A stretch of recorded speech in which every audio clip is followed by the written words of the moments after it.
Reply ಮುಗಿಸ್ಲಿ. ನಿಮ್ಮ ಕಾಲದಲ್ಲಿ car ತಗೊಂಡು ಓಡಾಡ್ತಾರೆ, ನೀವು ಬಂದ ಮೇಲೆ ನೀವು ಹಾಳು ಮಾಡಿದ್ರಿ ಎಲ್ಲ. ಅಶೋಕ್ ಅಲ್ಲ, 1 ಲಕ್ಷ ಕೋಟಿ ಬರೀ ದಲಿತರಿಗೆ ಖರ್ಚಾದ್ರೆ ಪ್ರತಿಯೊಬ್ಬ ದಲಿತ ಹುಡುಗರು ಸಮೇತ ಒಂದು ಕಾರ್ ಇಟ್ಕೊಂಡು ಓಡಾಡಬೇಕು. ನೀವು ಯಾಕೆ ಮಾಡಲಿಲ್ಲ? Let us pass a resolution here, ಕೇಂದ್ರದಲ್ಲಿ ಮಾಡಿ ಅಂತ ಆಗ್ತನ. Let us pass a resolution here. Sir, ನೀವು ಅದು ರೂಲ್ ಏನ್ ಮಾಡಿದ್ರಿ, ಆಕ್ಟ್ ತಗೊಂಬಂದ್ರಿ, ಆ ದುಡ್ಡನ್ನು ಒಯ್ದು ಹುಲಿಗೆ ಹಾಕಿಟ್ರಿ ಅಂತ. ಎಲ್ಲ ಹುಲಿಗೆಲ್ಲೂ ಇಲ್ಲ, ಅವ್ರಿಗೆ ಖರ್ಚು ಮಾಡಿರೋದು, ಅವ್ರಿಗೆ ಖರ್ಚು ಮಾಡಿರೋದು, ಅವ್ರಿಗೆ ಖರ್ಚು ಮಾಡಿರೋದು. ಆ ದುಡ್ಡು ಯಾಕೆ ಡೈವರ್ಟ್ ಯಾಕೆ ಮಾಡಿದ್ರಿ? ಹೌದು, ಇವತ್ತೆಲ್ಲ ಪ್ರಶ್ನೆ ಇರೋದು ಕಾಂಕ್ರೀಟ್ ರೋಡ್ಗಳಾಗಿದಾವಲ್ಲ ದಲಿತರ ಬೀದಿಗಳಲ್ಲಿ, ನಿಮ್ಮ ಕಾನ್ಸ್ಟಿಟ್ಯೂನ್ಸಿ ಆಗಿದಾವಲ್ಲ, ಅದು SCP-TSP ಆಕ್ಟ್ ಮಾಡಿದ್ಮೇಲೆ ಆ ದುಡ್ಡು ಡೈವರ್ಟ್ ಯಾಕೆ ಮಾಡಿದ್ರೆ ಅದಕ್ಕೆ ಉತ್ತರ ಕೊಡ್ರಿ. ಅದು ಕೊಡ್ತೀನಿ. 2019 ಹಾಸ್ಟೆಲ್ ಕೊಡ್ಲಿಲ್ಲ, SC/ST ಬ್ಯಾಕ್ವರ್ಡ್ಗಳನ್ನ ತುಳಿದ್ರೆ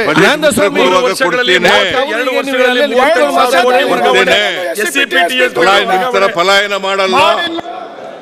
ನೀವು ದಲಿತರ ದುಡ್ಡನ್ನ ಡೈವರ್ಟ್ ಮಾಡಿದ್ದೀರಾ, ಜನರಲ್ ಇದಕ್ಕೆ ಯೂಸ್ ಮಾಡಿಲ್ಲ. ನಮ್ಮ ಸರ್ಕಾರ ಕೊಟ್ಟಿಲ್ಲ.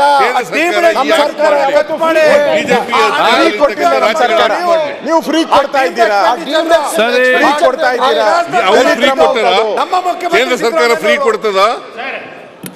ಕೇಂದ್ರ ಸರ್ಕಾರ ಫ್ರೀ ಕೊಡ್ತದ? ಬಿಜೆಪಿ ಅಧಿಕಾರದಲ್ಲಿ ಅಧ್ಯಕ್ಷೆ, ಯಾರು ತೆರಿಗೆ ಹಣ? ಈ ರಾಜ್ಯದ ಜನರ ತೆರಿಗೆ ಹಣ.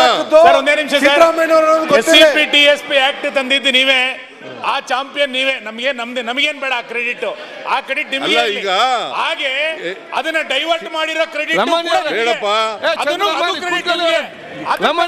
ನೀನು 4 ವರ್ಷ ಇದ್ರಲ್ಲ, ಯಾಕೆ ಬಂದ್ಮೇಲೆ ನೀವು 4 ವರ್ಷ ಇದ್ರಲ್ಲ, ಅಧಿಕಾರದಲ್ಲಿ ಇದ್ರಲ್ಲ, ಹಾಗೆ ಡೈವರ್ಟ್ ಮಾಡಿ 70 ಯಾಕೆ ತೆಗಿಲಿಲ್ಲ ನೀವು?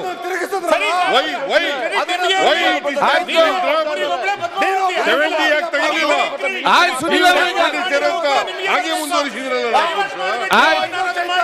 ನಾಚಿಕೆ ಆಗಲ್ಲ ನಿಮ್ಗೆ? 4 ವರ್ಷ ಹಂಗೆ ಮುಂದುವರಿಸಿದ್ರಲ್ಲ. What moral right you have? 4 ವರ್ಷ 70 ತೆಗಿದಿರ, ಹಂಗೆ ಮುಂದುವರಿಸಿ.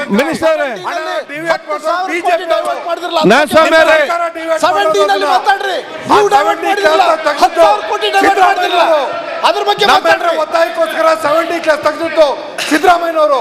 ನಿಮಗೆ ಜ್ಞಾಪಕ ಇರಲಿ. ನರೇಂದ್ರ ಸ್ವಾಮಿ ಅವರೇ,